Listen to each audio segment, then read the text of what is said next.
Hello, everybody. Welcome to this stream where I'm going to be talking about Thomas Chalmers' views on spiritual transformation.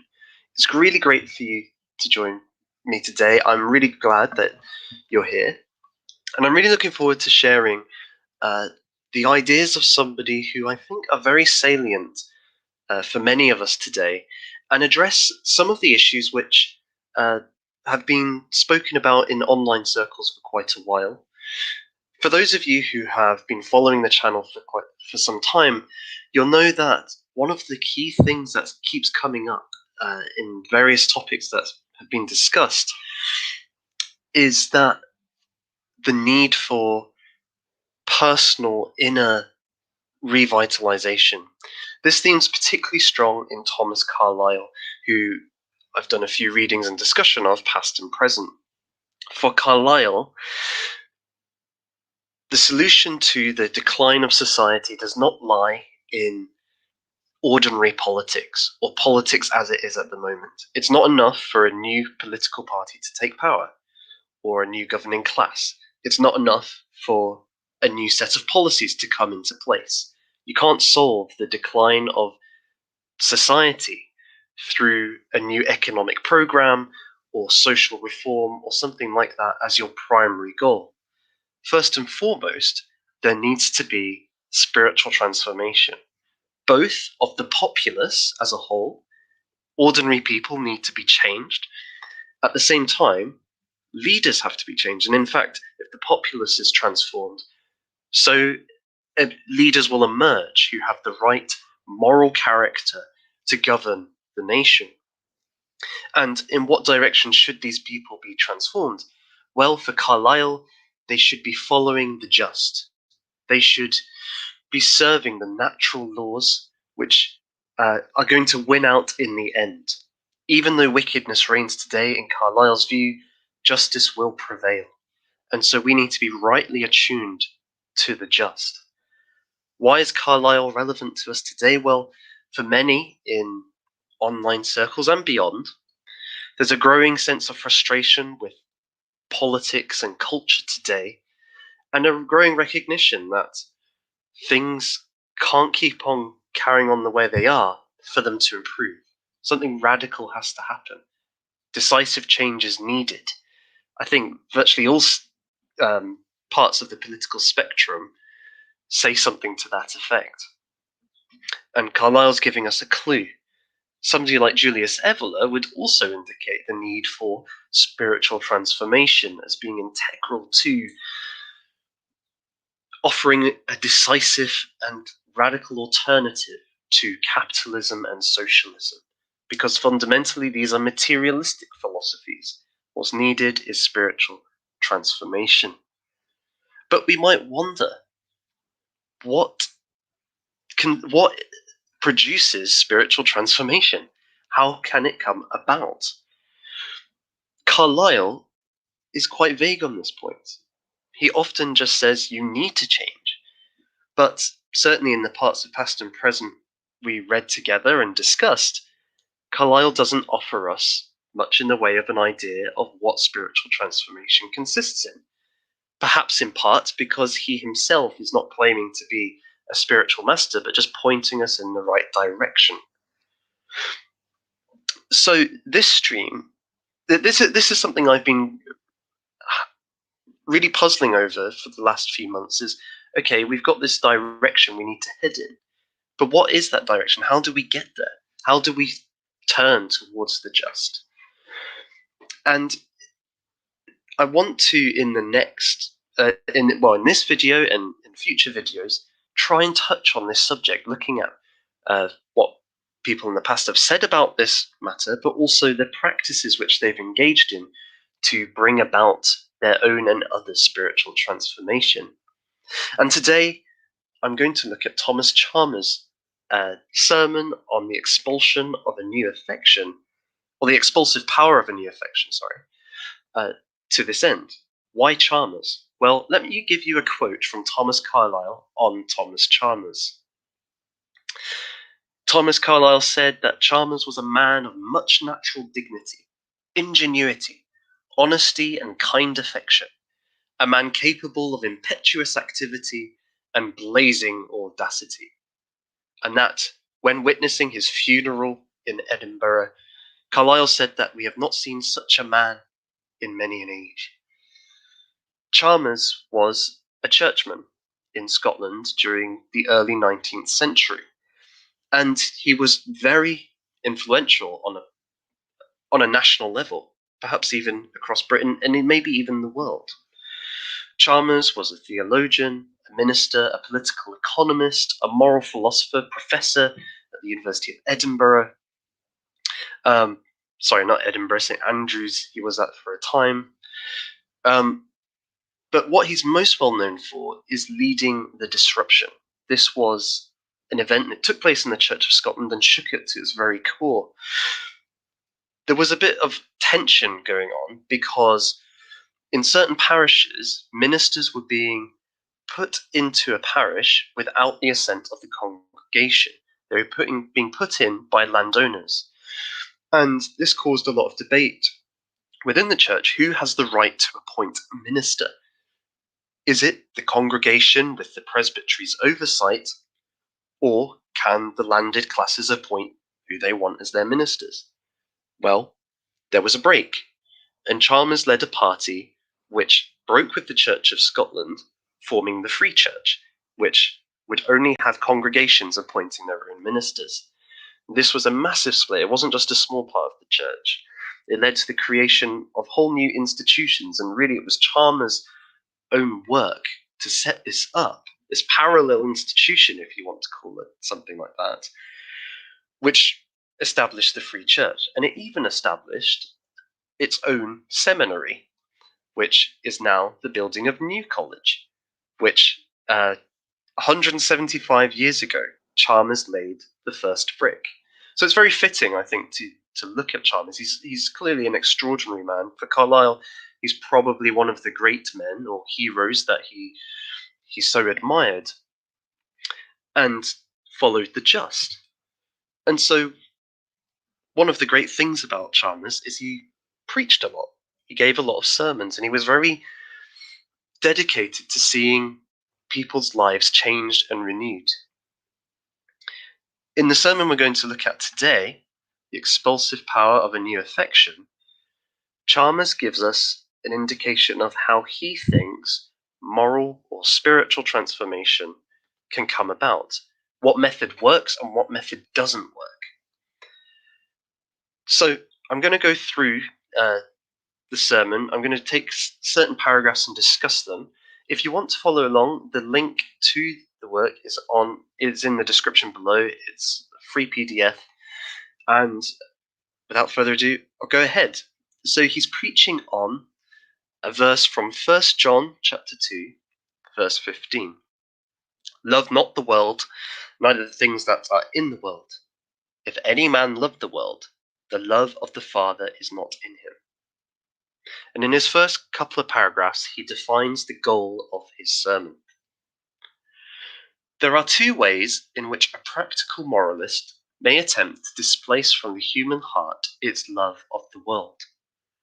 Either by a demonstration of the world's vanity, so as that the heart shall be prevailed upon simply to withdraw its regards from an object that is not worthy of it, or by setting forth another object, even God, as more worthy of its attachment, so as that the heart shall be prevailed upon not to resign an old affection, which shall have nothing to succeed it, but to exchange an old affection for a new one.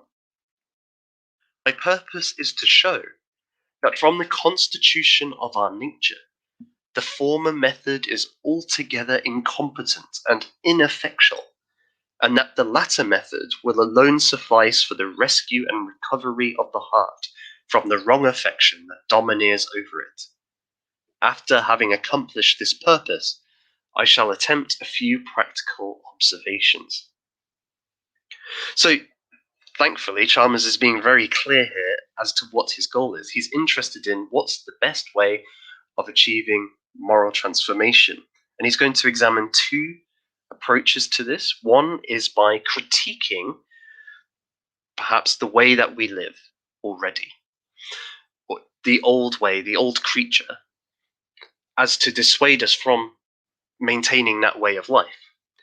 The other approach is to present an alternative way of life which is more attractive, or try to persuade us towards a new way of life.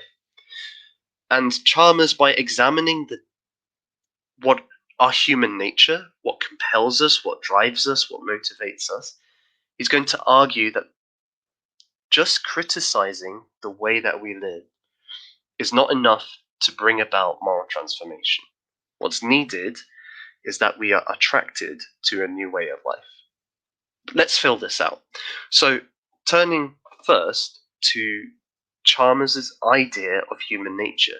And this is really critical to understanding his conception of spiritual transformation, because it's all built upon his anthropology. So I'm going to read a paragraph which I think really sums up his view. Love may be regarded in two different conditions.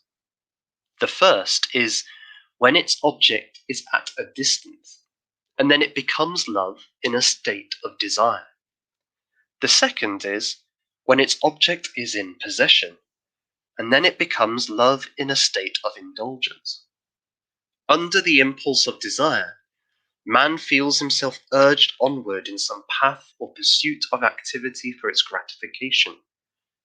The faculties of his mind are put into busy exercise. In the steady direction of one great and engrossing interest, his attention is recalled from the many reveries into which it might otherwise have wandered, and the powers of his body are forced away from an indolence in which it else might have languished. And that time is crowded with occupation, which but for some object of keen and devoted ambition might have drivelled along in successive hours of weariness and distaste. And though hope does not always enliven, and success does not always crown this career of exertion, yet in the midst of this very variety, and with the alternations of occasional disappointment, is the machinery of the whole man kept in a sort of congenial play, and upholden in that tone and temper which are most agreeable to it. Chalmers here is building upon very ancient ideas of human nature, particularly about the role of the affections or passions. And he's using or drawing on ideas from the Stoics, from Augustine, which were brought into a finer kind of system by Aquinas, which then went on to be developed in the early modern era in particular. And we might begin by just thinking about Aquinas' theory of the passions. I think that's a helpful way of understanding Chalmers here. For Aquinas thought that God has given human beings and animals instincts which help us to survive. And fundamentally, what gives us pleasure, at least originally, what gave us pleasure would help us identify what is good for our survival, good for our spiritual well-being, and what gives us pain, whether physical, emotional, etc., indicates to us what is bad for us. So these inclinations or experiences help us to survive for our own well-being. Thus, when we come into contact with objects, when we via the senses apprehend something, our minds automatically give us a set of assessments about whether this thing is going to give us, in our view, pleasure or pain, whether it is good or bad for us. If we are inclined towards it, if we have some kind of level of attraction towards an object, then we love it. We think it's good for us, so we love it. We think it will give us pleasure, so we love it.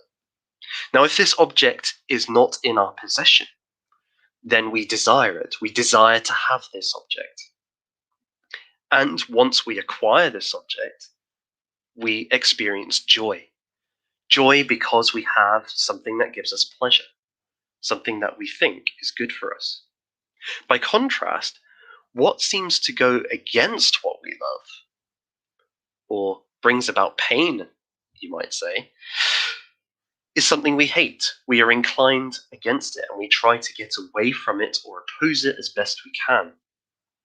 If it is not in our presence, if it's not currently inflicting pain upon us, we are averse to it. We try to flee it. We try to get away. However, if it is with us, we are in a state of sorrow. We can't escape it, so the pain we're feeling makes us sorrowful. So you can see in Aquinas' schema of 6 basic passions, as it were, love is really the key to all of it. What we love defines what we desire and what we hate. And love motivates all of our thoughts, feelings, and actions. It's the driving force behind what we desire and thus what we do in our lives. We are motivated fundamentally by what we're trying to get possession of or avoid, for Aquinas. Thus, we're not simply rational beings, and we're not simply emotional beings. The two go together. There's an evaluative aspect. Do we think this object's good or bad for us? And there is an effective force which, directed by that evaluation, moves us in various directions in relation to said object. This isn't just a fleeting motivation. This is at the core of our being. If we really love something, first and foremost, then every thought, every feeling, every action we do is directed in some way towards the attainment of that object. And vice versa if we hate it. That's central to Aquinas, and it's clearly in Chalmers' own view of human nature.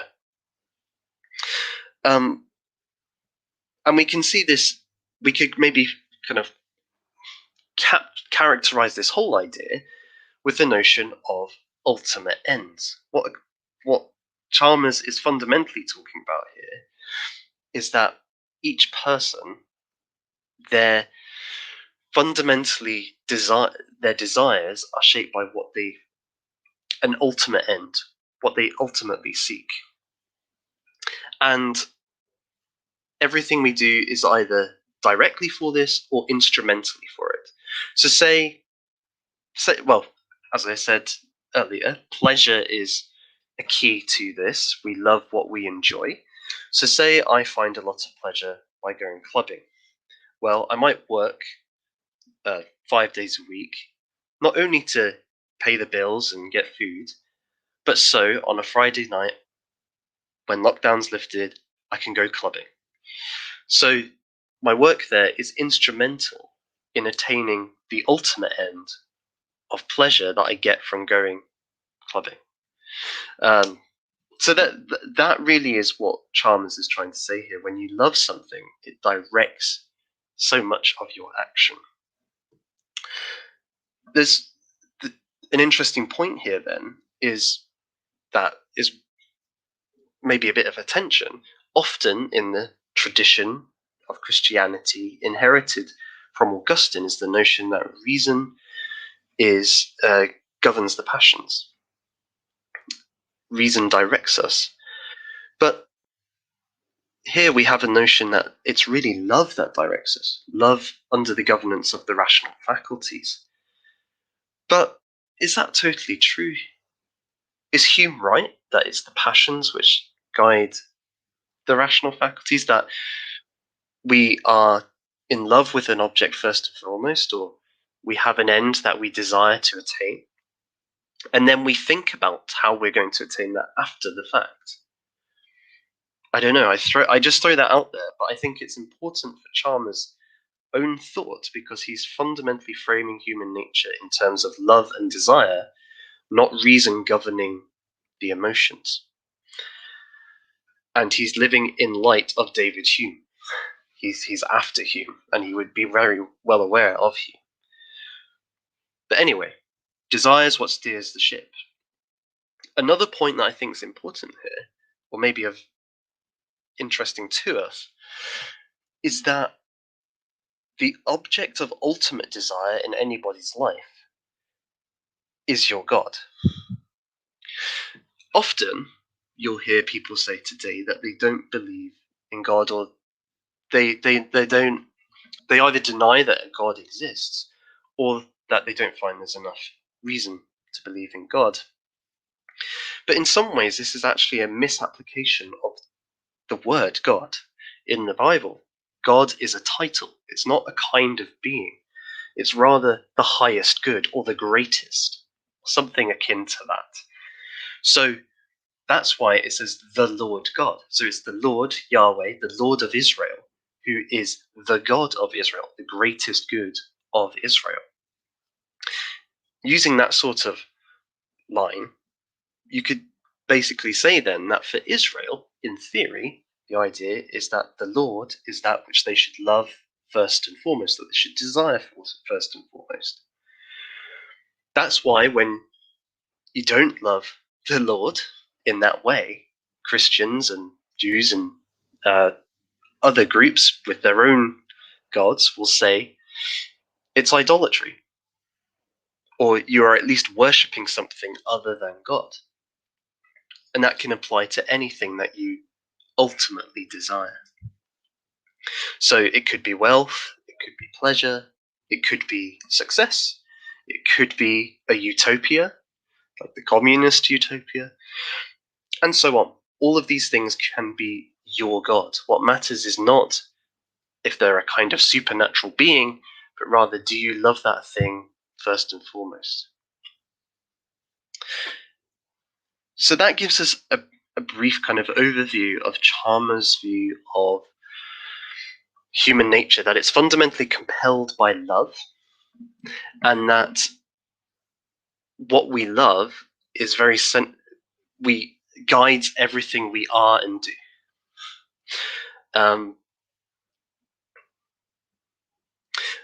Just a point of clarification.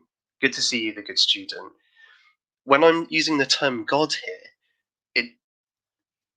think of it with a small g, and think of it not as necessarily applying to a supernatural deity, because in the Old Testament, it's not a kind of being; it's a title. So God just means the greatest, or something like that. So the Lord, who is a supernatural being, is God for the Jews. But your God, the thing that you worship, doesn't necessarily have to be the supernatural being. It is whatever you desire most, because implicitly, what you desire most, you believe or feel is the greatest. That's the idea here. So your God might not be supernatural. That's how it's understood in scriptures. And just to clarify, I'll move on after this point, but love and desire, so they're very closely related for Aquinas, which is what Chalmers is really basing his view off. Love is just the inclination as to whether the object you apprehend is good. So you are attracted to it, you feel it is good, and you believe it's good for you. You have a kind of quick, rational, and effective evaluation of its goodness for you. It's not just in general. You want union with it. Desire is that if that object is not in your possession, then you want union with it, and that motivates you to try and get that union. Yes, that's right, the good student. It could be God or Jot. So, with that, let's move on to the second stage of Chalmers' argument here, given that notion of human nature. He wants to argue that it's against our natures to be in a state where we don't love or desire anything. I'll repeat that. He wants to argue that it's fundamentally against human nature to be in a condition where we don't love anything. Let me read a paragraph or two from Chalmers to this effect. Let me just find the right part. So, yeah.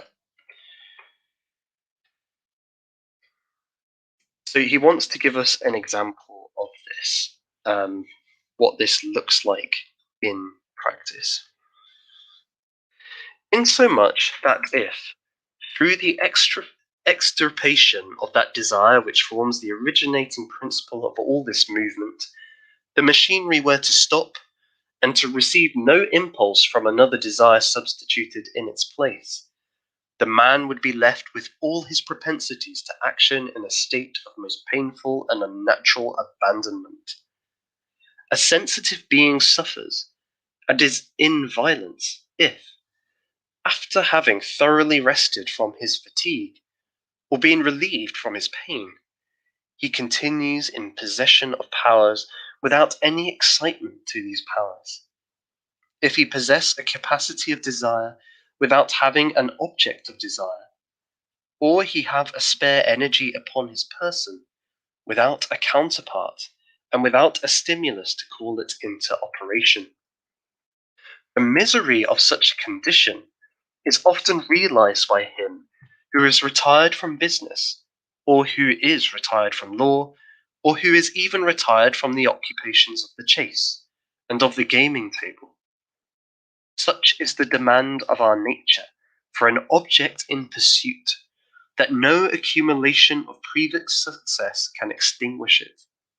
And thus it is that the most prosperous merchant, and the most victorious general, and the most fortunate gamester, when the labour of their respective vocations has come to a close, are often found to languish in the midst of all their acquisitions, as if out of their kindred and rejoicing element. It is quite in vain, with such a constitutional appetite for the employment in man, to attempt cutting away from him the spring or the principle of one employment, without providing him with another. The whole heart and habit will rise in resistance against such an undertaking. The else unoccupied female who spends the hours of every evening at some play of hazard knows as well as you that the pecuniary gain, or the honourable triumph of a successful contest, are altogether paltry. It is not such a demonstration of vanity as this that will force her away from her dear and delightful occupation. The habit cannot be displaced as to leave nothing but a negative and cheerless vacancy behind it, though it may so be supplanted as to be followed upon by another habit of employment, to which the power of some new affection has constrained her. Let me read a second paragraph, because I think it's going to help us here. The misery of a heart thus bereft of all the relish for that which wont to minister enjoyment is strikingly exemplified in those who, satiated with indulgence, have been so belaboured, as it were, with the variety and poignancy of the pleasurable sensations they have experienced, that they are at length fatigued out of all capacity for sensation whatever. The disease of ennui is most frequent in the French metropolis, where amusement is more exclusively the occupation of the higher classes, than it is in the British metropolis, where the longings of the heart are more diversified by the resources of business and politics. There are the votaries of fashion who, in this way, have at length become the victims of fashionable excess, in whom the very multitude of their enjoyments has at last extinguished their power of enjoyment, who, with the gratifications of art and nature at command, now look upon all that is around them with an eye of tastelessness, who, plied with the delights of sense and of splendour even to weariness, and incapable of higher delights, have come to the end of all their perfection, and like Solomon of old, found it to be vanity and vexation. The man whose heart has thus been turned into a desert can vouch for the insupportable languor which must ensue when one affection is thus plucked away from the bosom, without another to replace it. It is not necessary that a man receive pain from anything in order to become miserable. It is barely enough that he looks with distaste to everything. And in that asylum which is the repository of minds out of joint, where the organ of feeling as well as the organ of intellect has been impaired, is not in the cell of the loud and frantic outcries where we shall meet with the acme of mental suffering. But that is the individual who outpeers in wretchedness all his fellows, who, throughout the whole expanse of nature and society, meets not an object that has at all the power to detain or interest him, who, neither in earth beneath or in heaven above, knows of a single charm to which his heart can send forth one desirous or responding movement, to whom the world, in his eye a vast and empty desolation, has left him nothing but his own consciousness to feed upon, dead to all that is without him, and alive to nothing but to the load of his own torpid and useless existence. So in this couple of passages, Chalmers is trying to get across the idea that it's fundamental to our existence to love something and to desire something, so much so that if we are robbed of that thing in our human nature, we are left in a fundamentally miserable, depressed, arid place. He will describe it as self-negation and self-annihilation, because it's denying that thing which is central to what we are, loving things, desiring things. We could make an analogy, I think, to something that many of you might be aware of is Ted Kaczynski's thought here. Kaczynski, the Unabomber, has a number of interesting points, but the one I want to pick up on is that, in his view, technology has been really bad for us because it fulfills our basic desires. We don't need to worry about feeding ourselves, making sure that we have somewhere to warm and dry to live. All of our basic needs are met through technology. Consequently, our work is for things that fundamentally do not relate to our fundamental desires. As such, we are left in a state of alienation because there's a mismatch. We do not find meaning in this work because it doesn't correspond to our human nature. As a result, the modern world, with its technology, is leaving people in an alienated, depressed state. It's not a perfect match, but there's something to it with Chalmers. I thought, in particular, when he was mentioning the French metropolis and how the people there, especially in high society, are living a materialist, hedonistic lifestyle where they can have any pleasure they want, are so saturated by these things. They're so overabundantly satisfied that they've lost desire. And with the loss of desire, they are in a despondent place. It's not that they're angry or filled with hatred or anything like that. It's worse. They feel nothing. And for Chalmers, because desire or love is the thing which motivates us, inspires us, gives us that feeling of life which propels us to do things. The abolition of desire in our lives is a terrible curse upon us. It's interesting. I noticed the good student. I will come to more of your comments at the end of the discussion, but I wanted to pick up on something you mentioned there, that the Buddhist idea, because this was something I was thinking about, and I'm not an expert on Buddhism, but I've done a bit of research, and from what I understand, as a kind of crude expression of a mainstream view in Buddhism, is that attachment is the cause of suffering. It's because we're attached to things and these things are damaged, or we are not able to attain them. Therefore, we are put into a point of suffering. Thus, abandoning attachment or desire is the key to enlightenment, which is in itself a negation of the self. So you can see with the Buddhist notion of the self as being fundamentally desire-driven, a similar anthropology to Chalmers. They're on the same page in that regard. They just disagree about what we should do. Buddhist answer is to deny desire. Chalmers, this is the worst possible thing you can do. Perhaps an even easier analogy would be the Jedi in Star Wars. I know I'm bringing it down to pop culture here. Certainly in the prequels, one of the Jedi believed that they should have no attachments, that you shouldn't desire anything in particular. Now, is this a possible way of life? Well, probably not, but let's just go with it. And one of the central tensions in the story of Revenge of the Sith, and Attack of the Clones as well, is that Anakin loves Padme. He is attached to her.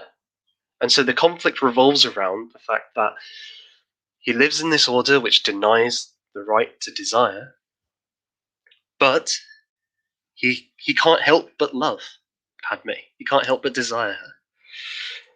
This idea, this tension, the impossibility of Anakin actually be following the Jedi way, leads us on to Chalmers' next point in the argument, which is that if we are human nature is such that because it's so against our natures to not desire, we will always go back to desiring. Even if we're told and convinced that our desires are bad for us. I'll just kind of repeat that in a more succinct way. Critiquing our desires will not change them because we have to desire something. Let me read you a couple of paragraphs from Chalmers on this point. We shall never be able to arrest any of its leading pursuits by a naked demonstration of their vanity. It is quite in vain to think of stopping one of these pursuits in any way else, but by stimulating to another. In attempt to bring a worldly man intent and busied with the prosecution of his objects to a dead stand, we have not merely to encounter the charm which he annexes to these objects, but we have to encounter the pleasure which he feels in the very prosecution of them. It is not enough, then, that we dissipate the charm by a moral and eloquent and affecting exposure of its elusiveness. We must address to the eye of his mind another object, with a charm powerful enough to dispossess the first of its influences. It is this which stamps an impotency on all moral and pathetic declamation about the insignificance of the world. A man will no more consent to the misery of being without an object, because that object is a trifle, or of being without a pursuit, because that pursuit terminates in some frivolous or fugitive acquirement, than he will voluntarily submit himself to the torture, because that torture is to be of short duration. If to be without desire and without exertion altogether is a state of violence and discomfort, then the present desire, with its correspondent train of exertion, is not to be got rid of simply by destroying it. It must be by substituting another desire and another line or habit of exertion in its place. And the most effectual way of withdrawing the mind from one object is not by turning it away upon desolate and unpeopled vacancy, but by presenting to it regard another object still more alluring. Let me give you one more paragraph here.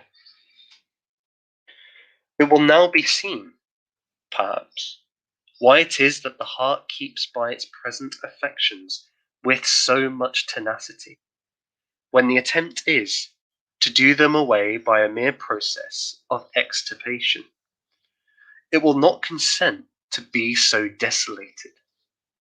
The strong man, whose dwelling place is there, may be compelled to give way to another occupier, but unless another stronger than he has power to dispossess and to succeed him, he will keep his present lodgment inviolable. The heart would revolt against its own emptiness. It could not bear to be so left in a state of waste and cheerless insipidity. The moralist who tries such a process of dispossession as this upon the heart is thwarted at every step by the recoil of its own mechanism. You have all heard that nature abhors a vacuum. Such at least is the nature of the heart, that though the room which is in it may change one inmate for another, it cannot be left void without the pain of most intolerable suffering. It is not enough, then, to argue the folly of an existing affection.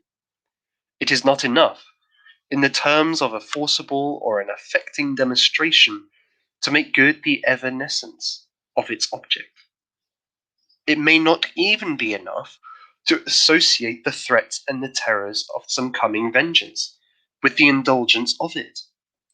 The heart may still resist the every application, by obedience to which it would finally be conducted to a state so much at war with all its appetites as that of downright inanition. So to tear away an affection from the heart, as to leave it bare of all its regards and of all its preferences, were a hard and hopeless undertaking.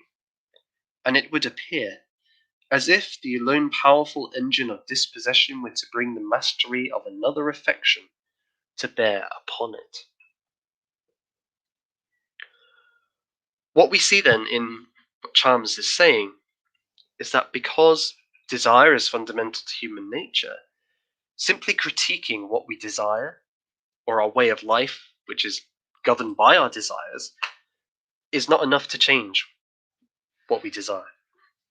And this is because, at best, this would leave us with no desires, and it's against human nature to have no desires. If this logic holds, and I think there's an implicit strength to it, we can see that a lot of the discourse today is futile. Let's take a couple of examples. If you look at right-wing commentary, certainly in a popular sphere, and I'm thinking of the UK context, but I'm sure in America and other places will be similar figures. Look at somebody like Peter Hitchens or Douglas Murray. What they excel at is showing where our culture has gone wrong. They forcefully argue and critique woke politics, but also kind of neoliberalism. At least Hitchens does. And they show the inconsistency of values and how, in their view, it's had a negative effect upon the lives of ordinary people. And certainly beyond these two, there's a growing culture on online YouTube. I'm thinking of people like Trigonometry and Peter Whittle, who get people onto their shows and they just kind of critique woke ideology in politics and show the inconsistencies and flaws in that ideology. You can also see, to a limited extent, also when people point out the hypocrisy of left-wing politicians or activists. So, for example, something that's been doing the rounds recently is that one of the founders of Black Lives Matters has bought a fourth home in kind of the Hollywood area. Now, this seems rather hypocritical because the movement is supposedly about elevating the oppressed, but it seems that her behavior does not match that. that rather it's all about her own self-interest, and that the money being donated is going to her own benefit and not those she's supposed to represent. Now, if Chalmers is right, this is a futile approach, because these critiques will not dissuade anybody from those desires, even if somebody who ascribed to themselves as being woke was convinced by Douglas Murray's arguments about gender or sexuality, or just politics in general, that their views were wrong. Well, all that's left them with is a vacuum in their heart. What do they love now? Douglas Murray's shown that the desires are wrong, but they have nothing else to desire from Douglas Murray's work, or Peter Hitchens, or whatever. So instead, they will not change, because they have to desire something. They have to love something, and there's no alternative there. Let's flip it the other way around. So, current narratives, you see a lot of antagonism towards British culture, British tradition, seen as racist, sexist, etc. Perhaps also you could talk about excessive pollution practices, eating meat, so on and so forth. All of these things are critiqued for various reasons by the political left, Extinction Rebellion, Black Lives Matter, so on. And whether you buy their arguments or not, they attempt to show that these things must be dispensed with. They must be deconstructed so that we can allow for the oppressed to be no longer oppressed. What's problematic about this, of course, is that let's say they do convince somebody who's on the right, or loves their country, loves the traditions, loves Winston Churchill. Well, there's no alternative really offered. Not in most of these discourses. Not when I read somebody like Owen Jones or hear Ash Sakar. It's not there. Rather, it's just destruction of these things, of the heteronormativity, or whatever you want to call these things. So, the person who loves their traditions is not going to change. They have nothing else to desire. This is Chalmers' point. It's a futile exercise, and actually, interestingly enough, he even calls out what he characterizes as the satirists, who understand fully everything wrong with society in their own day, everything wrong about the individual person in their own day. Somebody who's quite like Carlyle, it could have been Carlyle who was calling out, or somebody akin to him. Because fundamentally, Carlyle's philosophy cannot get you to change. At least not in Chalmers' view, because it doesn't give you something else to desire. Consequently, something else is needed. A different approach is needed in Chalmers' view. And this is what we're going to move on to next. Let me find a good paragraph. Before I do, I want to read a paragraph by Chalmers. Sorry, I nearly slipped over this. Chalmers makes the point that actually oftentimes when we do try to change, like when we want to self-improve and we want to overcome our former ways and live in accordance with the just, we very quickly return to our old desires. And this is probably, in his view, the best demonstration of the futility of critiquing what we desire, what our way or our ways of life. We often slip back into them very quickly. So let me find the right paragraph here.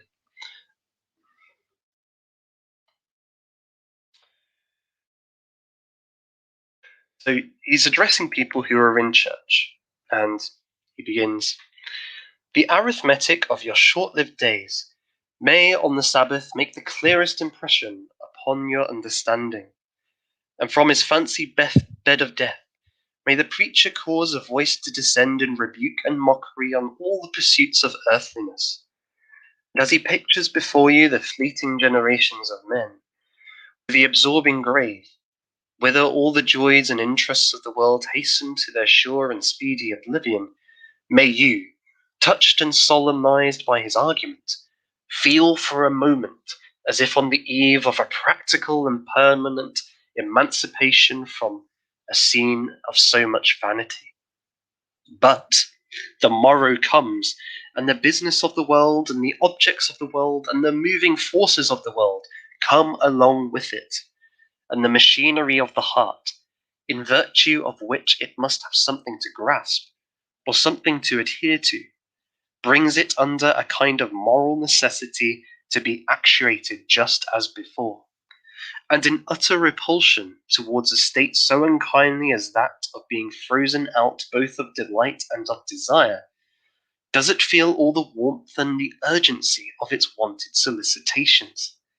Nor in the habit and history of the whole man can we detect so much as one symptom of the new creature, so that the church, instead of being to him a school of obedience, has been a mere sauntering place for the luxury of a passing and theatrical emotion, and the preaching which is mighty to compel the attendance of multitudes, which is mighty to still and to solemnize the hearers into a kind of tragic sensibility, which is mighty in the play of a variety and vigor that it can keep up around the imagination, is not mighty to the pulling down of strongholds. So in the moment when we hear Peter Hitchens or co., we may be convinced, we may feel that we're going to change, but ultimately because our desires have only been critiqued and we are left with no new kind of force of desire in a different direction, we're going to fall back into our old habits. That's Chalmers' contention. Something else is needed. And he tells us what that is in the following paragraph. The love of the world cannot be expunged by a mere demonstration of the world's worthlessness. But may it not be supplanted by the love of that which is more worthy than itself? The heart cannot be prevailed upon to part with the world by a simple act of resignation. But may not the heart be prevailed upon to admit into its preference another, who shall subordinate the world and bring it down from its wonted ascendancy? If the throne which is placed there must have an occupier, and the tyrant that now reigns has occupied it wrongfully, he may not leave a bosom which would rather detain him than be left in desolation. But may he not give way to the lawful sovereign, appearing with every charm that can secure his willing admittance, and take unto himself his great power to subdue the moral nature of man, and to resign over it? In a word, if the way to disengage the heart from the positive love of one great and ascendant object is to fasten it in positive love to another, then it is not by exposing the worthlessness of the former, but by addressing to the mental eye the worth and excellence of the latter, that all old things are to be done away and all things are to become new. To obliterate all our present affections by simply expunging them, and so as to leave the seat of them unoccupied, would be to destroy the old character, and so substitute no new character in its place. But when they take their departure upon the ingress of other visitors, when they resign their sway to the power and the predominance of new affections, when, abandoning the heart to solitude, they merely give place to a successor who turns it into a busy residence of desire and interest and expectation as before, there is nothing in all this to thwart or to overbear any of the laws of our sentient nature. And we see how, in fullest accordance with the mechanism of the heart, a great moral revolution may be made to take place upon it.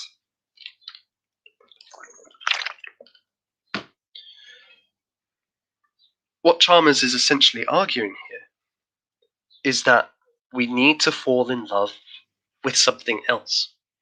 Put another way, if you're trying to persuade somebody to change their whole way of life and addressing the thing that fundamentally motivates them, you need to present to them something more attractive than what they already desire. Something that they will be compelled to love. Something that captures the imagination and they are convinced is better for them than what they desire. Not just in an intellectual way, but they feel is better for them than what they already desire. This is the key because it doesn't leave a vacuum.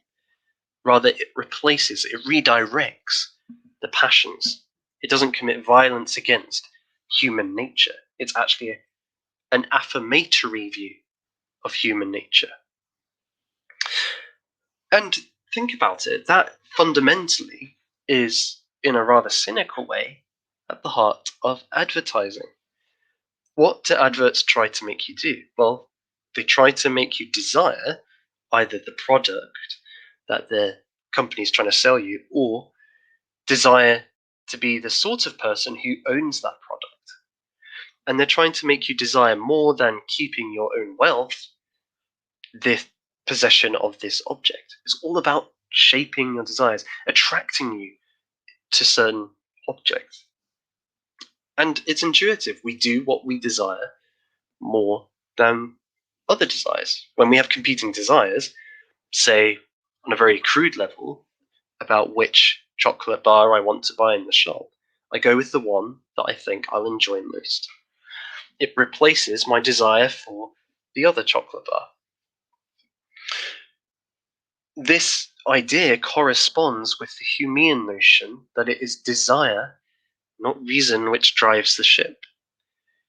It is our inclinations which motivate us first and foremost. And consequently, if we want to persuade people, or I guess to use more archaic language, to convert people to a certain position or to a certain way of life, we need to change the fire which directs and guides their behavior, their thoughts, and their feelings.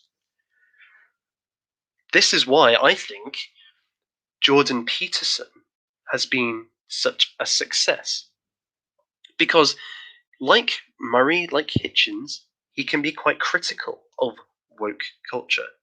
However, what Peterson attempts to offer, whether you're convinced by it or not is another matter, but what he attempts to offer is a positive vision, or something which people can fall in love with. He says, you don't just have to stay the same, rather, you can be a better person. That's basically it. You can be a better person, and these are ways you can be this better person. So he gives people something to desire. That is, a person that they can desire to be, something they can love. And that's why, whereas Douglas Murray is well known, I think Jordan Peterson has really captured many people's imaginations, and they believe he's done great benefit for them. So, if at the heart then, it's about the transformation of desire, which is the key to spiritual transformation, what is it for Chalmers which is capable of evoking this sort of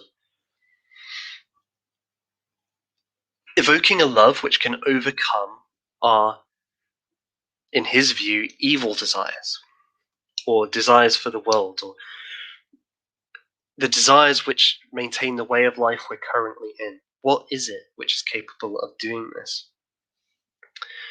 Well, this, I think, for Chalmers, this is probably the point where a few of you are going to disagree quite strongly with him. You may have been with him for the whole thing so far, but nevertheless, hear him out. And I think there's things that everybody can learn from Chalmers in his kind of proposal. And in his view, it is the gospel. Surprise, surprise, evangelical preacher in the 19th century. In his view, it's the gospel which alone is capable of presenting an object which can actually transform us. Why is this? Well, let's think about his theology for a second here. For Chalmers, the gospel is fundamentally the message that in Jesus Christ's life, death, and resurrection, God is fully revealed. He is most perfectly revealed, and everything must be related to that. That includes us.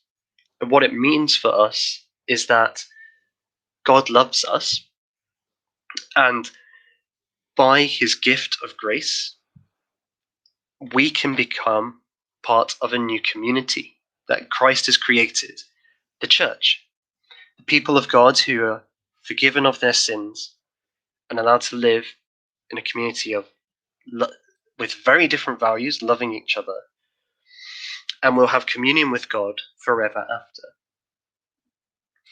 What is it about this which is capable of changing us, for Chalmers? What is it about the love of God which changes us? Because, there's many belief systems in the world. And Chalmers is saying this one alone is capable of transformation. Well, in most systems, we have an ideology which sets out a standard which we must try to reach. And we are we are on a journey towards that perfect state. Our identity is never pure in that regard. So take Jordan Peterson's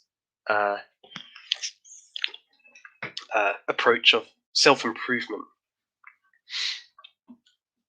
We start in a place of, let's say, not such a great life.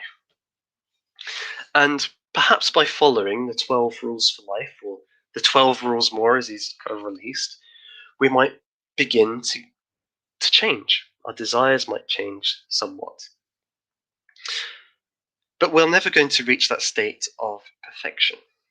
We're never going to reach the point where we're perfectly desiring. For Chalmers, this means that we're going to be in a state of anxiety, in a state of fear, in a state of dread, when taken to its logical conclusion. Because fundamentally, we can never reach the stage of spiritual transformation which is promised. There's a disconnect. This could be applied, in Chalmers' view, to pretty much every philosophical system. So Kantian ethics or Aristotelian virtue ethics. I've seen some people online advocating that we should become Aristotelian virtue ethicists. And this would kind of revitalize Western culture if this was made central. But for Chalmers, the problem is we're never going to be the virtuous man or woman, because our desires are never going to be fully transformed into that virtuous condition. Not if that's the approach we begin with, if we have to work our way up to it. Rather, for Chalmers, the gospel offers something very different, very unique in ideological terms. Let me find the right paragraph here so I can express his point more clearly.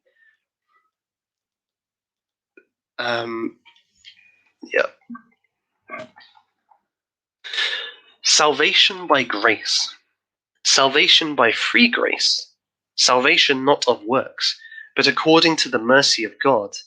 Salvation on such a footing is not more indispensable to the deliverance of our persons from the hand of justice than it is to the deliverance of our hearts from the chill and weight of ungodliness.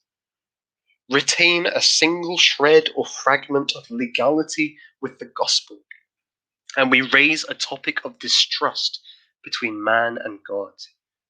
We take away from the power of the gospel to melt and to conciliate.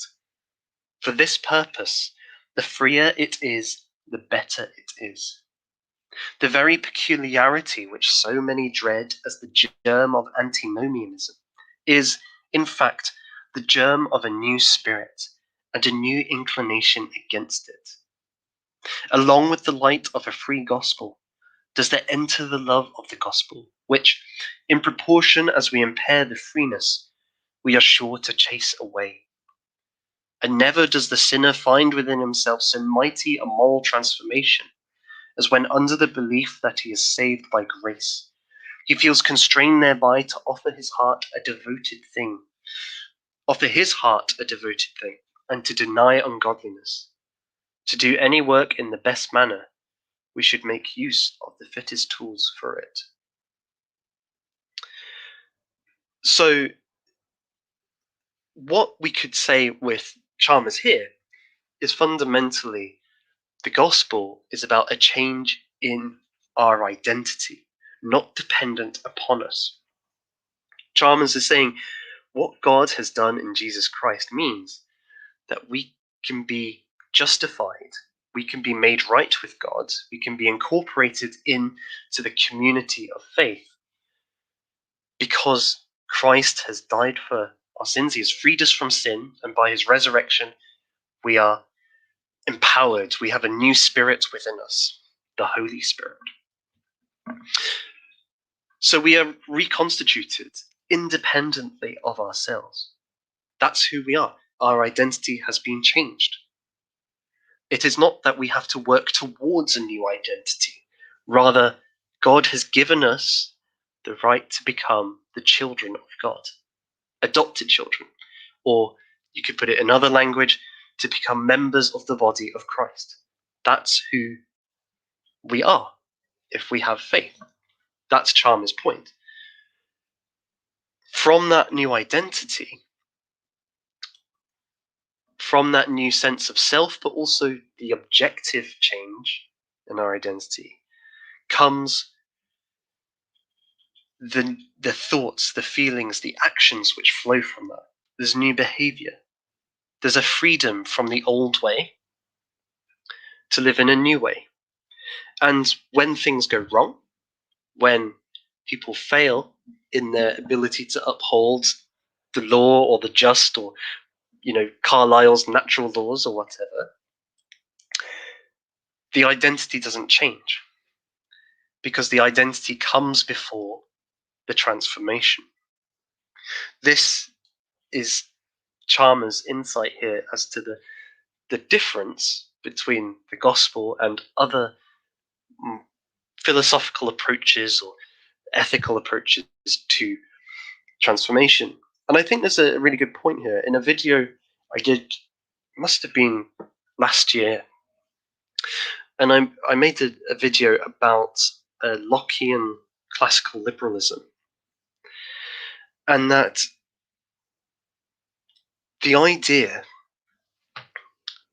I think implicit in Locke, because Locke's arguments for classical liberalism are all based on Christian theological points that his audience knows, because he's writing in a Christian society, and the arguments don't work outside of a Christian context. At least they won't be convincing in a secular or a different religious tradition. And this has been something which many classical liberals struggle with, is that actually what is the basis for classical liberalism without Christian theology, or at least they find it difficult to understand Locke. What I tried to get across in that video is actually ethics, or kind of moral reflection,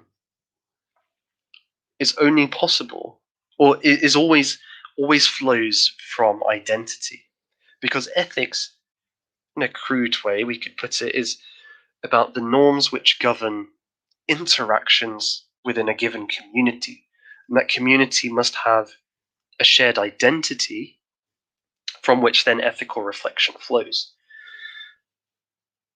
So that's why, in large part, we're seeing the breakdown of kind of ethical discourse in our society. Although people are using more than ever the language of justice, right, good, evil, we don't seem to have proper conversation on these points, and actually people's behaviors seems to be getting worse and worse. That's because we don't have a shared identity from which our ethics flows. I think what Chalmers recognizes with the power of the gospel as he presents it is that what God has done in Jesus Christ changes your identity, from which you are then brought into a community with new norms that you are excited to follow, that you're able to follow because you don't lean on your performance, but on your reconstituted identity in something which is beyond your behavior, beyond your control, i.e., God's love. This is why, in part, I'm deeply skeptical about arguments to the effect that religion is cultural Christianity or cultural religion would be good for a society, because fundamentally the problem with that approach is that what's being asked for is the norms without the identity. In essence, following a let's take one example, right? So a traditional Christian view is that you shouldn't have sexual intercourse before marriage. That's the traditional view. I know many progressive Christians would argue otherwise, but let's just take it in that way. Now, a cultural approach, a kind of cultural Christianity, would advocate that very likely because it's about securing the family unit. However, the problem with that is it's about following a rule rather than changing desires. Right? So if you've got people whose desires are still fundamentally driven by pleasure rather than a desire to have communion with God or serve God as one of his new people, well then following the rule is not going to happen. Actually, you're going to follow your desire. That's Chalmers' points. We're desire-driven creatures. So just a cultural Christianity like that is impotent. And we saw that. We've seen that in real time with Christian America and Christian Britain in the 20th century. It was very quickly eroded when a majority of the population, or at least a fair proportion of the population, did not have those fundamental desires that are required to keep those sorts of rules. Because it's not the rule in itself, it's not like a law. Rather, it's something which flows from a new identity based on this transformation of desire. So that in a nutshell, I think, is the heart of Chalmers's approach. He wants to tell us that for change to take place within somebody, you need to change their desires. You can't just deny their desires. You can't just critique their way of life and think that's the job done. Rather, something else has to be offered. And in his view, the only thing which is capable of transforming our desires is God, or rather what God has done in Christ to reconstitute our identities, to make us new, and give us new life as people who serve him. At the very least, what we can say is that, unlike somebody like Carlyle, Chalmers is offering a vision of something where there is a process of transformation. How we might get to that point of transformation is offering a very thick description of it. So it's not just about the individual here. He wants to ingratiate you into a community. Now, I saw Good Student had a point here. I thought it was helpful. I don't know. My personal experience with the church has been that it is another simulacrum of wider society. I suppose if you remove the community from God, it may be a different story. Yeah, so I agree that actually a lot of Christianity, and this is something I may focus more on other streams, has been an extension of secular liberalism or global liberal values. there are many Christians who agree with that point of view and reacting against it. And that's been a long time thing.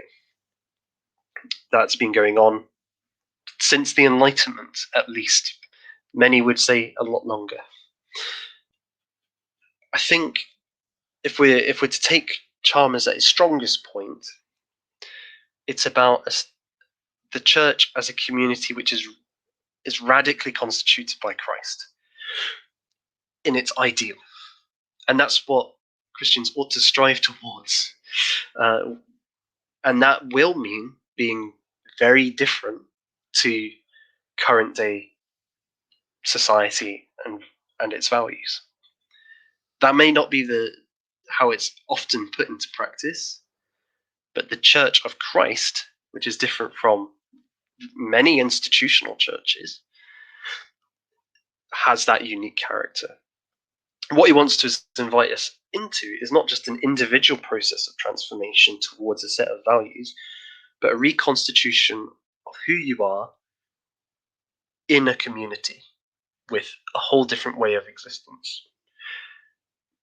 And that communal notion is something that I know some people have spoken about networks and so on. But the idea of community is a much thicker idea. And communities have various practices they engage in to facilitate that transformation of desire. And hopefully, over the next few streams, we'll look at some of those in various, predominantly the Scottish Protestant tradition, which is what I know best. But we'll look at some of those along the way. I should say at this point as well that I think with Chalmers, whether or not you agree with him, he's at least offering a vision of something positive here. And he's giving us a way of thinking about spiritual transformation that isn't just criticism of the established order. He's saying actually the important work here is to offer something which will change our desires. That's the key. That's the really important part for converting somebody. That's why in previous streams I've been talking about fairy stories so much, because if you read like Tolkien or George MacDonald on what they think a fairy story is about, they believe it's about transforming what you desire first and foremost. So it's not simply for your own entertainment, it's actually an edifying thing to do, to read their kinds of fairy story. And I guess that's why, even if many people can't explain it, why they enjoy The Lord of the Rings. There's something uplifting in a kind of noble way beyond other similar entertainment like Game of Thrones or Harry Potter even. There's something refining about the self that, because we live in a secular materialist society, many people can't recognize for what it is. Anyway, that is an overview of Chalmers' sermon. I'd encourage you to go away and read it for yourself. I've put the link in the description below. And we've got now plenty of time for discussion and questions and so on. So what I'm going to do is I'm going to go back to the top of the chats, see what's been said, and just work my way through. And feel free to comment, feel free to engage. I'd love to have your questions and so on and talk about this more. So yeah, let's get started. Good to see you too, the good student. And I'm really glad you've been commenting throughout. So this is Hume's position. Reason is the slave of the passions. This is not the traditional point of view of, say, Aquinas, but I think there is this is one of the things I think often when we're taught philosophy, we accentuate the differences, and that's important because we need to have a general understanding. But Aquinas wouldn't wholly disagree with this point, insofar as our reason will assess the value of an object before us and direct our affections. What we love, what we desire, etc., etc. But then once we have an object that we love, our reason then works out how best to attain it. So it has this instrumental aspect to it. So that's not a million miles away from Hume, who will say, what we desire determines, therefore, our reasoning process, because we reason about how we are best able to attain our desires and avoid that which we fear and hate, and so on. So even though he may be going further than a Thomist, he's certainly not a million miles away from kind of the standard point of view for a long time. I genuinely am not sure on this point. I think one of the problems I have with this sort of discussion, reason and passions mean something completely different today. Passions are not even used as a category within modern psychological accounts of the emotions, whereas for the best part of 1800 years or so, they were. And that's what I know. I know that tradition. So I find it very difficult to answer that question. But I do agree that actually the passions are what drives us, even if they're set on their course by reason in some way or another. I've answered some of these questions that you've put, good students, so I'll keep going. How would you contrast the desire to Nietzsche's will to power? The will to power is also the will to worship power, and vice versa. Well, I think for Chalmers, desire isn't the same thing as the will to power, because he wouldn't necessarily say you worship power. Desire could be for anything. It could be for weakness. You could desire weakness if you really wanted to. And of course, in some ways, Nietzsche's criticism of Christianity is it fundamentally cultivates a desire for weakness and servitude, obedience and whatnot. I think, though, Nietzsche at least understands that desire drives us, and so he wants to cultivate a particular kind of desire in elites, or create a group of elites by directing their desires towards the will to power. He's not trying to deny human nature. It's actually a full-blooded affirmation of human nature. Whether or not he's right about whether that really would change human nature is far beyond my knowledge of Nietzsche. Are we more mentally ill today because we've become too productive for our own good to the point where the necessity for exercising our power to sit? Well, I certainly think, and I mentioned Kaczynski, that there's something to that. If we are not given transformed desires by the power of God. Because if it's just in our normal course, we are certainly oversaturated. We have very little to chase after. And the creation of, and just to move on to your second comment, hobbies are a way of filling that lack of meaningful desire or real desire. But there's a bit of fluff about it, isn't there? Because we don't really.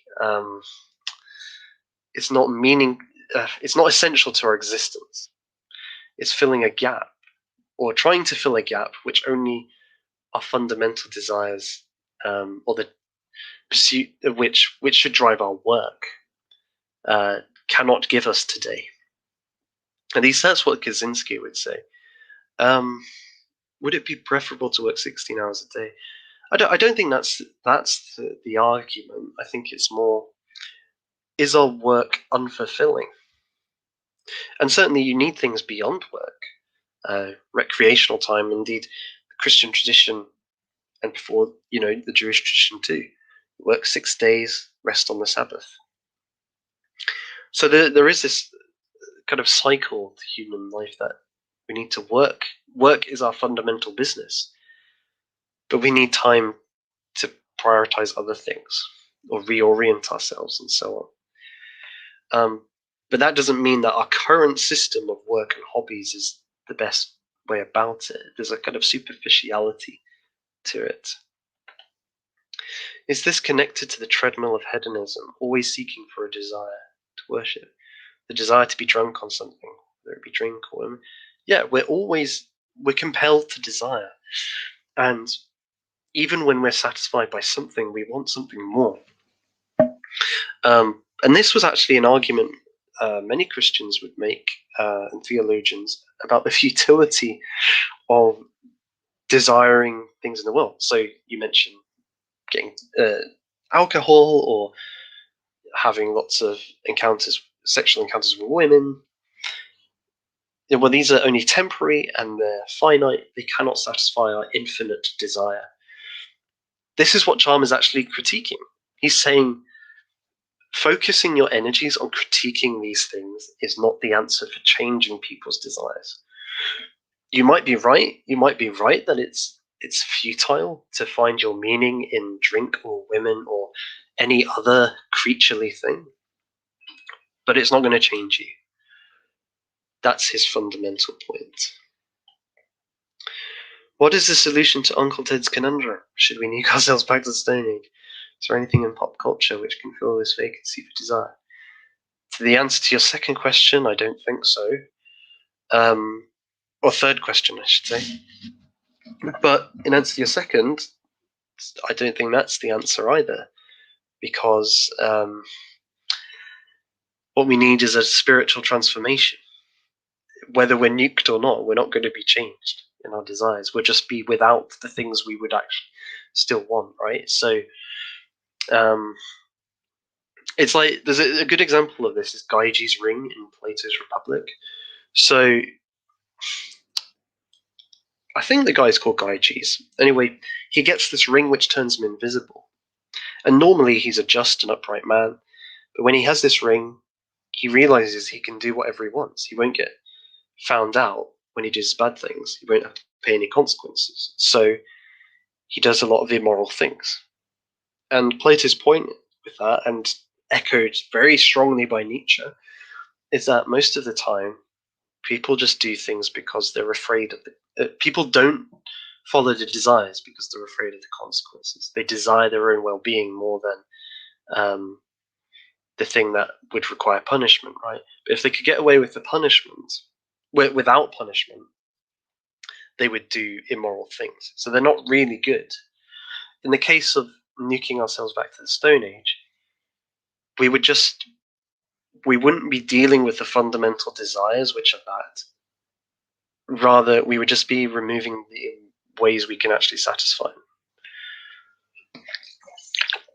That, I think, is the problem with that sort of approach, and the problem with Kaczynski's sort of solution, or proposed sort of return. What's needed is a change in our desires.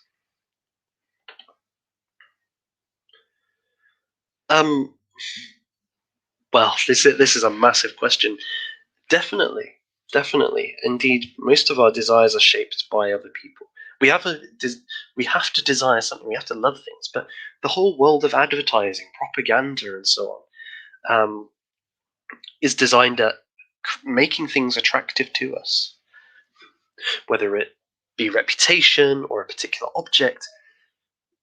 It's about shaping our desires. Indeed, living in any community, which we all do, we live in communities of various kinds. They all have norms about thought, feeling, and behavior, and all of those things flow from our desires and loves. So there's all these things that shape our they all shape our being. We're never just independent desires. Now that doesn't mean that we can't variate from these communities or challenge these communities in terms of what we desire, but it's always going to be framed in a certain framework, right? What we desire, because the objects we are desiring, their significance, how we understand them and comprehend them, are shaped by the communities we exist in or the traditions we exist in. So I think you're right. There's also, though, what you might call these traditions are not purely constructed. I should say. They respond to things in our own natures. So, for example, our hunger is a kind of compels us to desire eating food.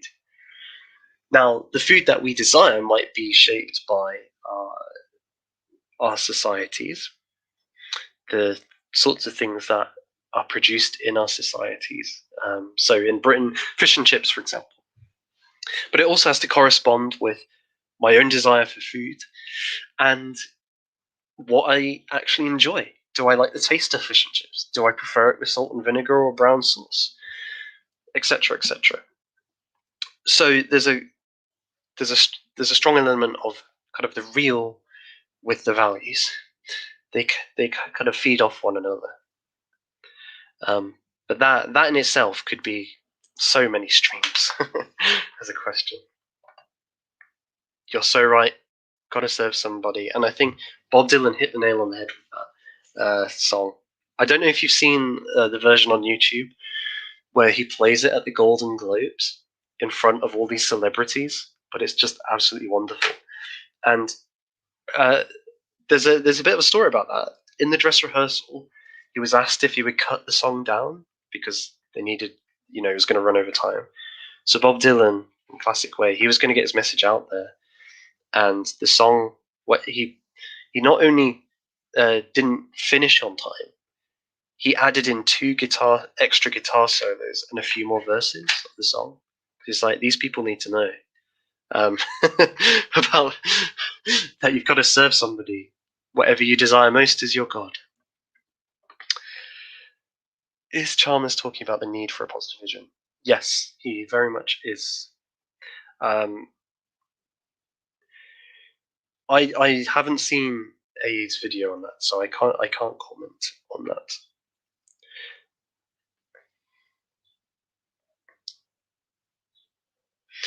This again is a really big question. I think, and this in part, I think this is a weakness in Chalmers' argument. Elsewhere, he would be a bit clearer, but it does seem, well,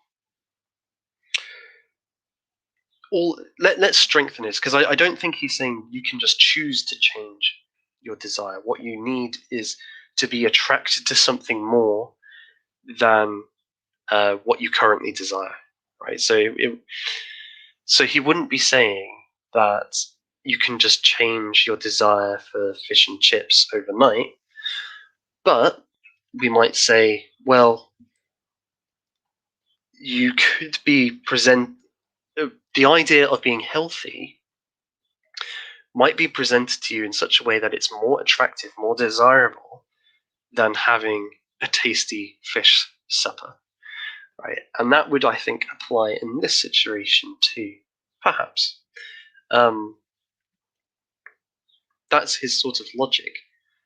The question is, well, if we have fallen faculties, as Chalmers believes, corrupted by sin, corrupted by evil, and we could expand this definition. So it's not just kind of an original sin idea. We could include all the advertising and propaganda of the global liberal order shapes the way we engage in an evil way. How could we even see the good as attractive when our minds have become so trapped in a distorted view of the world by these institutions? How is that even possible?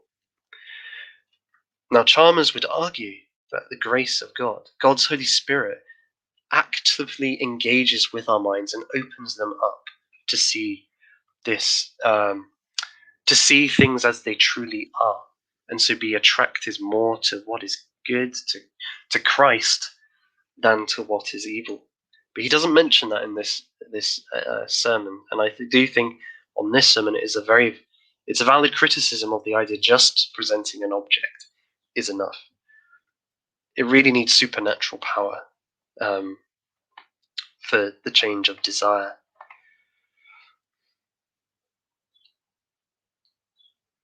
Yeah, precisely.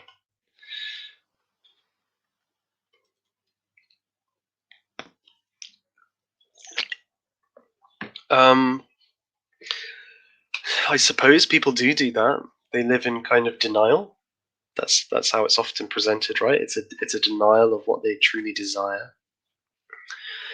Um, Often they're frustrated or unhappy or bitter. But it doesn't solve the problem. This is, I guess, a kind of Buddhist light approach. If we think back to what the Buddhist approach was saying, is lose all your desires, and then you will not suffer. This is saying, um, don't lose all your desires, but cut down your expectations to a manageable level. Now, on one hand, there is good advice in there, right? When we have outrageous or desires or expect too much, we're likely to come up short. We need to have realistic desires about things in life. So it's no good me thinking this dream, desiring this dream to become viral overnight.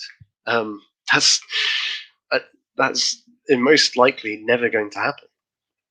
So I would be very frustrated and depressed if that was the case. But on the other hand, if I start having desires for less than that, maybe I think, well, if only one person tunes in for 5 minutes, then that's good enough. Well, that's not true for me. I want people to be engaging. I want these sorts of comments, to have a discussion about these things, to learn, to share Chalmers with people. So it's not going to work. I'll just become frustrated in another direction.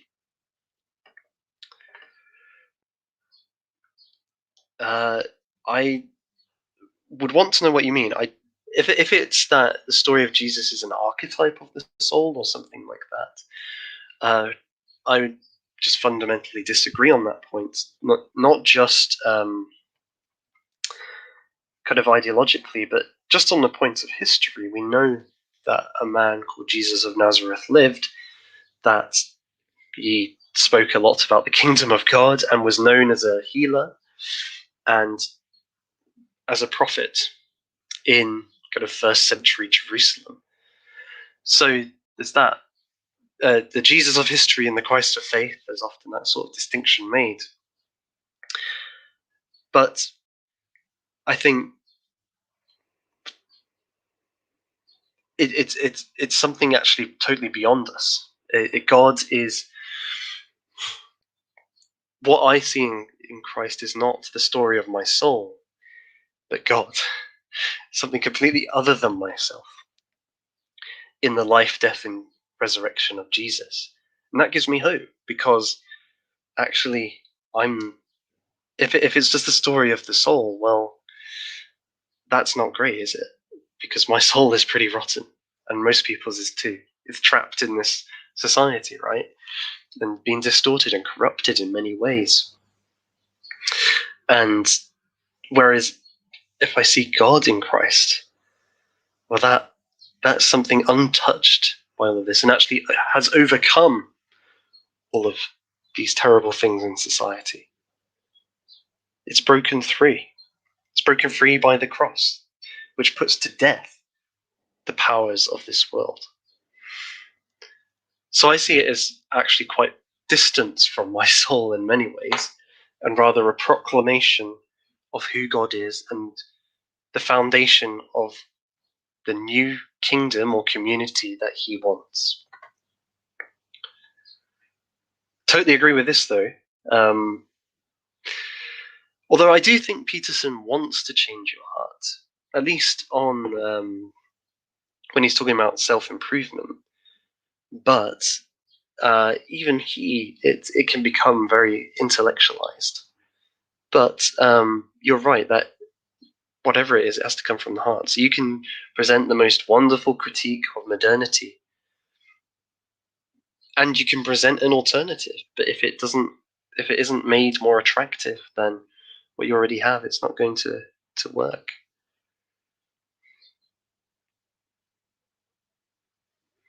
I don't think that's necessarily the whole problem for Chalmers. Certainly, material perfection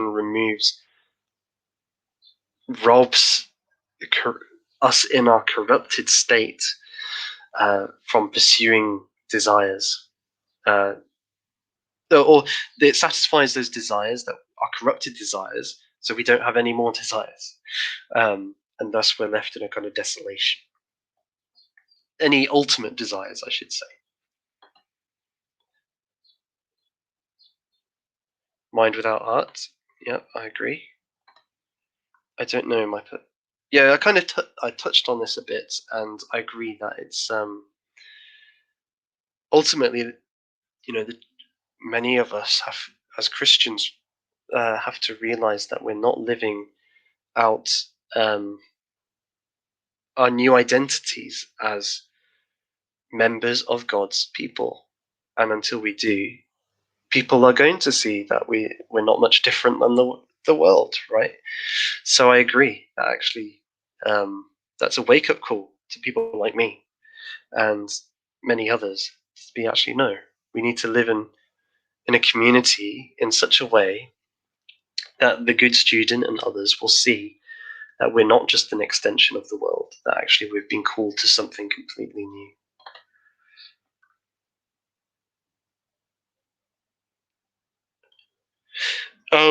Yeah, I agree that Mill did that, but I've seen from my own experience in philosophy, people want to try and keep Locke in the tradition, but they struggle, they can't do it, and that's why Locke is a kind of pariah on the edge. I also think this is why liberalism ultimately crumbles, though, because the harm principle, as we're seeing today, um, doesn't just include like the defending property. Emotional harm is now being used as a basis for hate speech laws, right? So liberalism, as Mill kind of presents it on a rational basis, is cannot be sustained. It's going to tend towards what people call the woke agenda, because, well, uh, many have pointed out, like liberty and equality are incompatible values, and we live in a system which parrots them, but then fundamentally contradicts both. It's it's and I think Mill's philosophy is a large part of this. I did a video a while back on. I began a series. I didn't get very far with it because I got a bit distracted by uh, looking at spiritual transformation and all this sort of stuff. But I did a video about kind of the role of pleasure in the liberal tradition, and before as well, and looking at Mill and how the harm principle really, or the hedonic calculus and the harm principle really uh, became the centerpiece of the new liberal approach, dividing it from the theological. I'd encourage you to check it out and post a comment. I'd be interested to hear what you say. Thanks, Yiz. Much appreciated, and I'm really glad that you joined today. Um, oh, still got a way to go. I've only just caught up with the end of the stream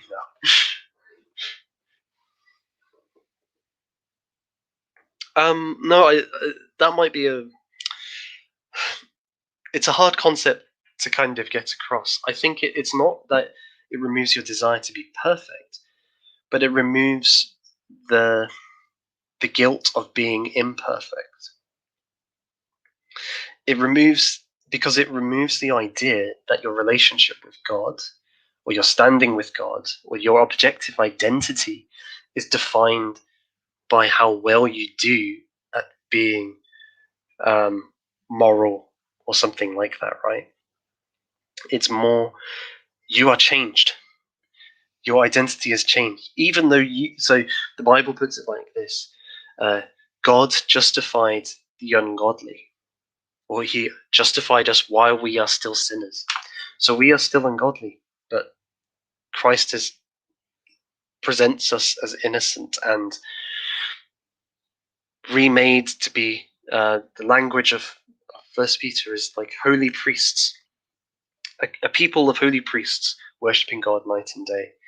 So it's not so much that you lose your desire to be perfect. In fact, your desire is awakened to love God more and to honor good things and love other people.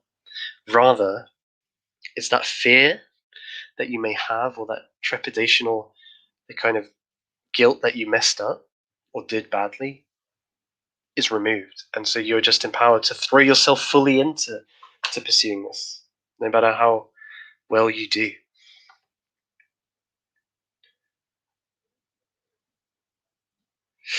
Oh, this is a massive question. Thank you, Keterman, I should say. I think first and foremost, and for somebody like Chalmers, the importance is separation from world. Importance is not to think of it in terms of it's the priority is to love God with all your heart, soul, mind, and strength. That's where separation from the world begins, right? Because really, it's what we mean is a separation from those desires for things which are God hates, right? So it's not about rule following here or arbitrarily dividing ourselves from the world. Rather, it's about desiring what is good and letting that replacing our evil desires. That said, I was reading Colossians today, and one of the things it said is do everything as if you are working for God, serving God. That includes your work, that includes your hobbies, that includes everything, your relationships.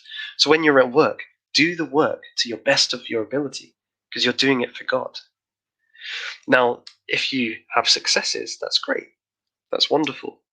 But if you don't, well, that's not what your ultimate desire ought to be. It's not about, you may desire to do well, but it has to be in the context of serving God, because ultimately your ultimate desire ought to be love for God. So it's that kind of orientation of which is the right principle to follow first and foremost, or the right desire to follow, I should say, not principle. So yeah, I think that gives us a good model or kind of framework to work in. But I appreciate it is difficult, and oftentimes good desires, because that's the thing. There are many good desires, but they're blown out of proportion. We make them into ultimate desires. So a good example, right? The Puritans, and I think some people like the academic agent have spoken about this, were known as very sexually active. Now, you don't think about that with Puritans. You think, oh, straight laced, not talk about sex or anything like that. No, they love sex. It's a good thing to desire, but they desired it within a proper framework, which is their love for God being their ultimate desire. They didn't, in theory, sex wasn't allowed to dominate their lives or become the thing they loved most. Whereas in our society, well, one of the main things in our society is we're encouraged to desire sex more than anything else.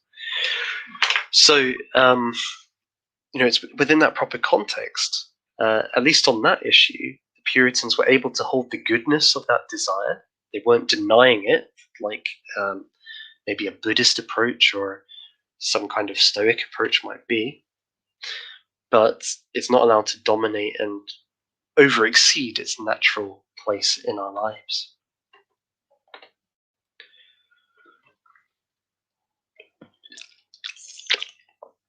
I agree.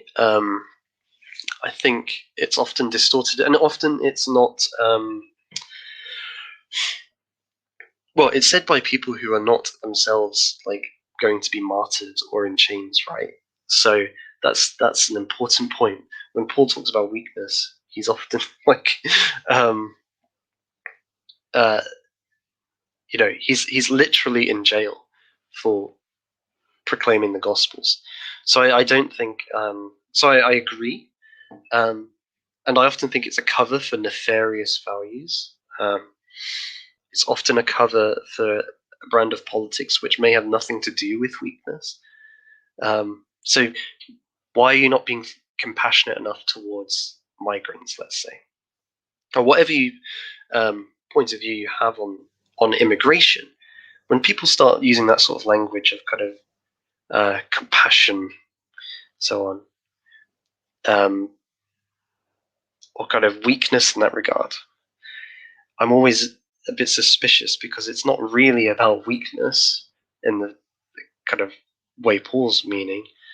It's about promoting the established agenda. So, yeah, I agree with you on that point. Is the decline of belief in the Gospels due to technical advancement fulfilling our material desires? Will we need to deny people their material being in order to have a spiritual transformation? Good question, good student. And actually, hopefully, I'm going to have on the channel sometime soon somebody who has written a lot about this question, about the decline of religious belief, particularly in Scotland. But he's written on atheism as well, and how that's. He argues that precisely what you've said, that materialism has led to decline in religious belief, among other things, in Scotland. However, my caveat to that would be that I think that it's not we can overstate the level to which people in the past had faith. There's a difference between being culturally Christian, even being committed, right? So the Pharisees were very committed Jews, probably seen as the exemplars, but to Jesus, they were totally on the wrong path and worthy of judgment. So what does it actually mean to follow Christ? Well, that's a huge question.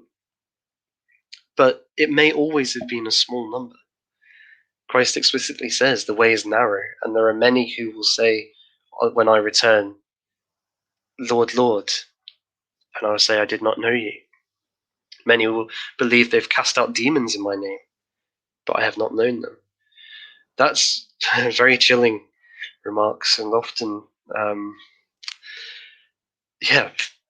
really kind of confronts me. But I think those sorts of comments by Christ would tell us that actually maybe the numbers have always been small, or smaller than we think. And even in societies which were professed to be Christian, where most people professed to be Christian, even if they were committed, it may not have been the case. So in that regard, perhaps the growth in technology to fulfill our material desires may have been a winnowing project. It may have actually removed the falseness of Christian profession. That's how some Christians see it, at least, anyway. Though actually, many of those who were arguing earlier that it's been too tied up with the liberal Enlightenment order Christianity. Is our spiritual decline due to our material improvement?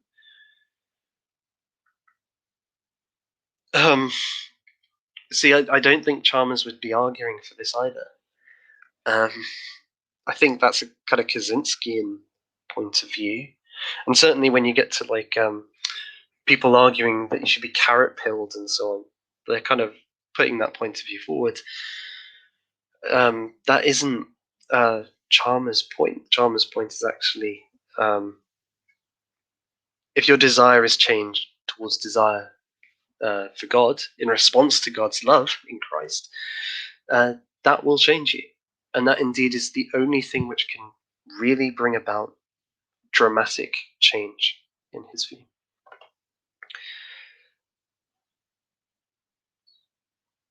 That assumes, the good student, that what affects our desires is coercion, or only coercion. Often it's not even the state, it's community values that are enforced. So, and that goes well beyond the control of the government. a good place to think about that is religion. Religion shapes our desires, or religious communities, I should say, shape its members' desires. Companies shape our desires by trying to advertise to us, and so on.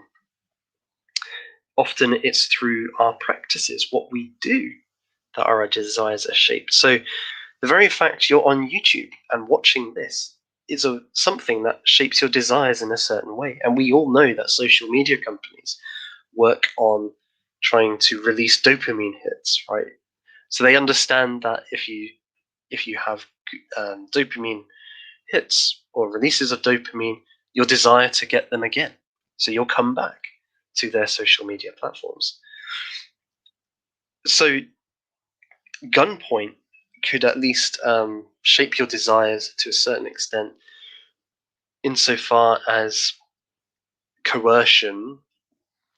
Well, the penalties of not having the right desire here is death, but there's also other forms. So cancel culture basically creates a culture where if you express the wrong views, you will be excluded. So if you desire not to be excluded, you will not express the wrong views. So because you desire not to die, you might express the right views here.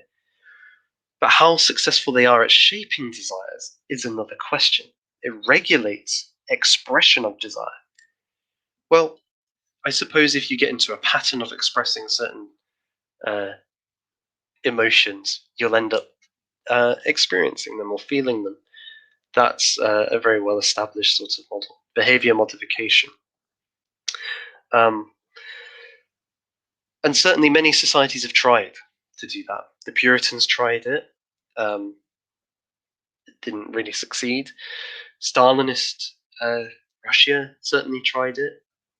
Today's society, they're trying to do it in various ways.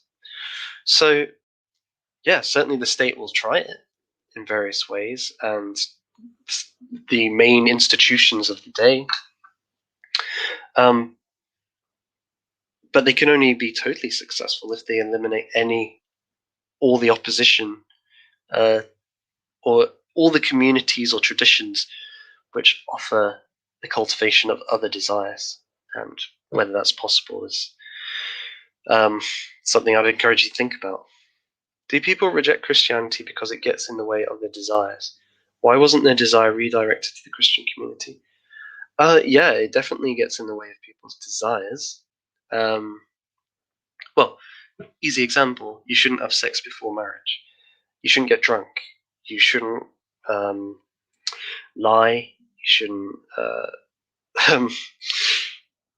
You should honor God, etc., etc. These are things which get in the way of kind of most of ordinary life today, right?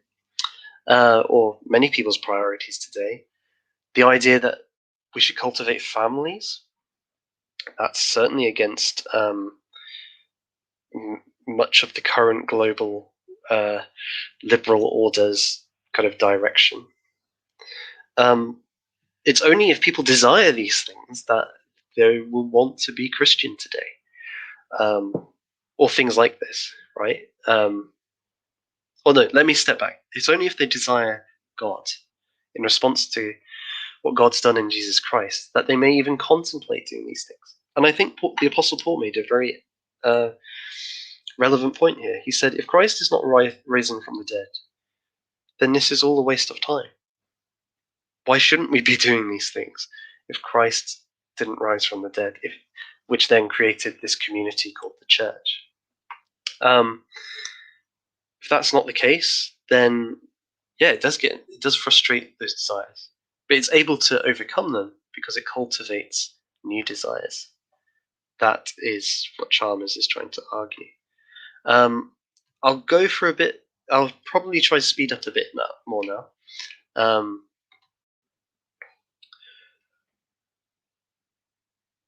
I actually made a decision to not to leave Discord a while back. I very much appreciate the offer of the good student, but actually I wanted to focus more on loving God and loving my neighbor and living a new life in that new identity I was talking about. And I felt that I was spending far too much time online, engaging in very interesting conversations, but not doing the things I was talking about.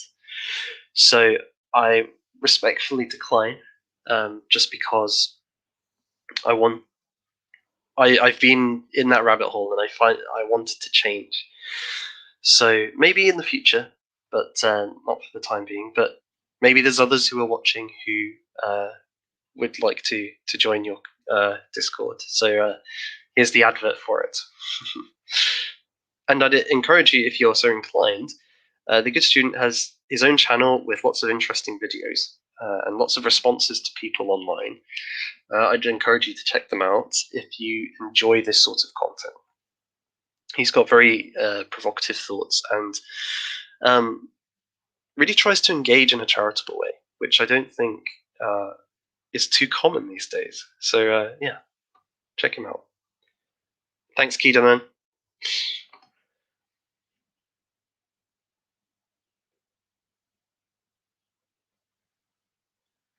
I don't necessarily think the desire to be perfect is the desire which lies at the heart of all desires, but it's certainly at the desire. Let's put it another way. I don't think that's the best language. The desire to perfectly follow what is good, or the desire to perfectly attain the good. Plato thought that was at the heart of all desires. Now we often mistake what is the good, but that could be seen as it. And what I was trying to get across at with Chalmers' view of regeneration, or how the gospel saves us, is that it removes from our relationship with God the fear that our communion with Him will be jeopardized by our failures, and that our status as new creatures will be jeopardized by our failures. It frees us from that burden, and thus we're more able to attain it because we're not worried about, we're not afraid, fundamentally. And I do think there's, from my own experience and those of others, when you're not afraid, you throw yourself more fully into things. You're not as anxious. And that's what the gospel achieves. At least that's Chalmers' argument. And so there's a natural inspiration it offers, as opposed to an approach which focuses first and foremost on duty, or your identity is defined by how well you do in this process. So that's why he believes, and why I believe, it provides the basis for spiritual transformation, first and foremost. I don't think that would work either. What's required, what Carlyle argues and so on, is that you need spiritual transformation first. So it doesn't matter what regime you have in power. If it's still operating with people who desire the things that people desire already, it's not going to change. And many totalitarian theocracies, indeed most of Christendom, I would argue, did not prevent the enemy spreading the filth.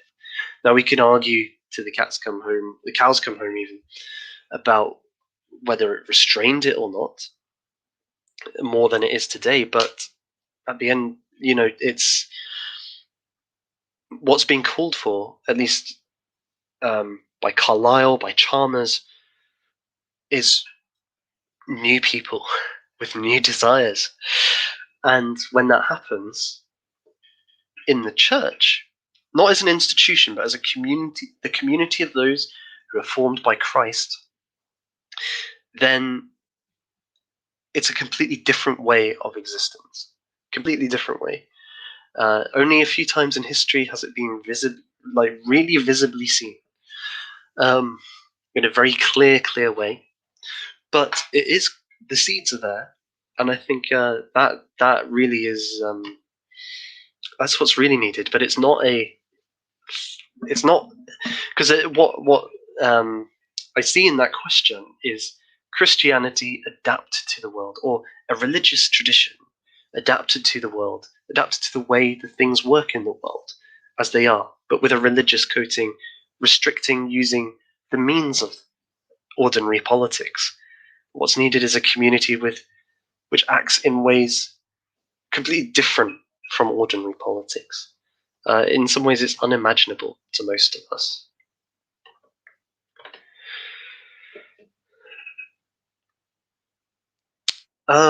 This is a really good question. I mean, they've all been really good. That's why I'm still going. I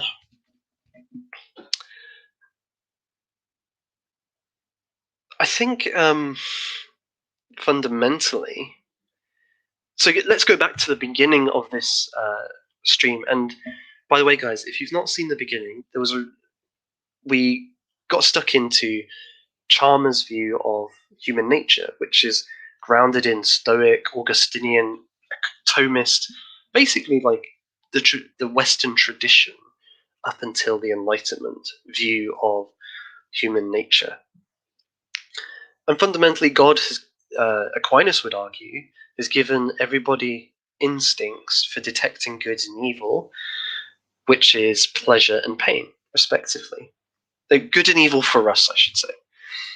Now, these inclinations have been corrupted, but nonetheless, they are intrinsic to human and indeed animal existence. So animals have these on to some degree too. The modern liberal order has been effective in harnessing our desire for pleasure and our aversion to pain. You can see this in the fact that A Brave New World, Aldous Huxley's novel, seems to correspond with so much of modern life, and the apathy so many people have towards the wrongs that are being perpetuated by the current, by ourselves and the current system, because we have so much pleasure in this society, or we have a society which produces things that cater to all tastes and all desires. That's one of the great achievements of capitalism, right? Is that it's a system designed to, as it currently stands, you can find whatever you want in terms of material product to produce pleasure in you. And the removing of norms of Christianity allows for even more desires, which were in the past seen as depraved, to be now celebrated and enjoyed, or satisfied, right? And there's still some norms, there's still some limits to that, but even those are being eroded too. So I think that's where it's been successful, is that if Christianity, which I think it was so thoroughly tied to liberal Enlightenment culture, that it became, for many, just an extension or a private part of their lives, which had nothing, didn't challenge the kind of the liberal presumptions of the culture they lived in.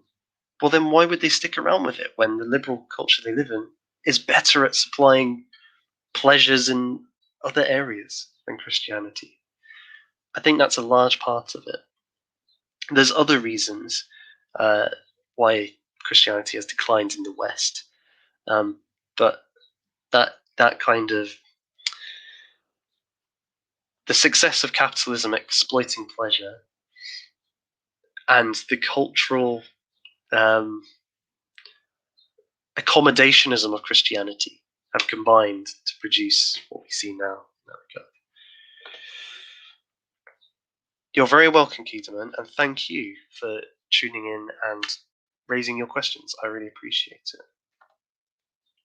You're very welcome, the good student. I've thoroughly enjoyed it, responding to all you've had to say. You're too kind. Very kind. Do we need to get rid of capitalism? This is a massive, massive, massive question, and short answer is